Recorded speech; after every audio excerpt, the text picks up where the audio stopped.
Hi, Lisa Anderson here from A Healing Place Complete Counseling Care. And today I have Wolfie with me. He jumped up on my lap and I thought I'll just let him stay because people like that.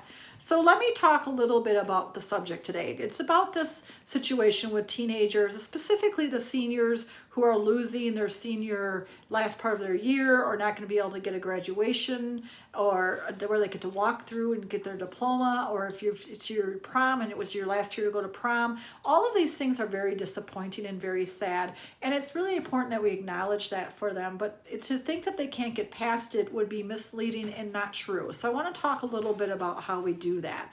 First of all, as a parent, you need to understand this is sad. This is devastating for some. Some kids they don't have no problem with it, but some of them are really struggling with this. This is a rite of passage that they are not getting that everyone else has gotten. So it's very difficult for them. Also, teenagers' brains are really developing in their emotional center of their brain, and so they feel things stronger than us and they feel them more extreme. So we as adults can manage this a little better than they can manage this. So really understand that this is hard for them. So you want to acknowledge that. You want to acknowledge that loss and letting them feel that loss, let them grieve that loss, but helping them also figure out, what can I do? How can I move forward? Can we talk to the school about maybe having prom in midsummer? Can we try to do that for graduation? Can we do something on social media to do that? There's got to be a way that they can find some way to resolve some part of it. And if they can't, then they just need to express that and then let that sadness go. And part of that is how the parents handle that and really acknowledge the sadness for those kids. So the other part is if they are struggling to reframe, putting some perspective around this, meaning trying to help them understand that yes, this is sad and yes, it's unfortunate and it's too bad that this happened, that they can move forward with this and that this will be just a section of their life, not their whole entire life, and that they can move beyond it. So helping them understand that there's other opportunities in their life that they will get and that they will get to achieve, maybe if they are going on to college, going through that graduation process instead. So, and by then their brains are much more in a stronger developmental state of emotion, that they can emotionally regulate that a little better. So I think that, when people are saying to me, but Lisa, my kid is really sad, I get that, but they can't get stuck there. They got to move beyond this, which means acknowledge the feeling, process the feeling, figure out what I can do, and move forward. So it's really about how do you do that? And that's some talking with the schools and to try and figure out what they're going to do. The other piece that it's really important to understand is that life will still go on. That things seem like they're not going to be great, but they will. And I'm going to give you an example of this from my own life. When I married my current husband, this is a second marriage for me.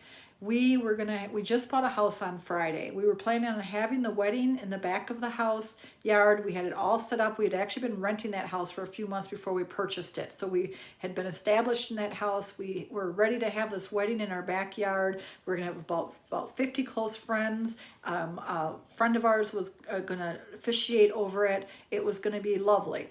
Well, that Sunday, we had a house fire. And that house fire, nobody was home, everybody was safe, and the dogs were safe, but that house fire cost $35,000 worth of damage. We couldn't live there. The problem back in 1993 when we bought this house is that insurance checks didn't clear for 7 to 10 days. So I had just written the check out for the insurance, so they wouldn't pay for a hotel, they wouldn't pay to replace anything. My wedding dress was in there, my husband's suit was in there, my daughter's flower girl's dress was in there, all the decorations, everything was ruined.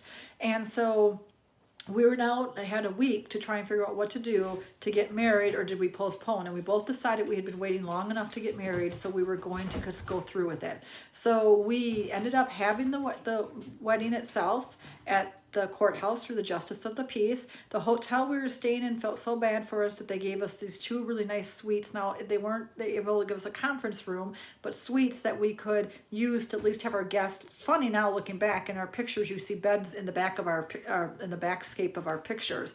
But the wedding still went on. We still love each other. We're still cherishing one each other. Now when we look at those pictures, we have some great stories about it. It's sad that we didn't get to have the wedding we wanted, but we were able to still have the wedding. And that's the key. Even though you're not getting to go through the graduation ceremony, you're still graduating. And prom is a dance that is happening now that you missed, but you can still do events in your dresses when you guys can all get together. Maybe if parents will chip in and find a way to do that for you. But it doesn't mean just because it didn't happen or didn't happen the way you want it to, that it means that your life is over, or that you're no longer going to have the life you wanted. This is sad that this happened. There's a lot of disappointment. Just allow yourself to feel that. And then the last thing about this is finding ways to focus on others. So, today's Earth Day, or trying to go out and think about how can I do things of cleaning up my yard, or maybe cleaning up the park across the street from me, or thinking of other ways that by doing for others, it helps us oftentimes feel good. And if you feel like your prom isn't going to happen, then hold on to that dress, or maybe even give it to somebody else who can use it down the road.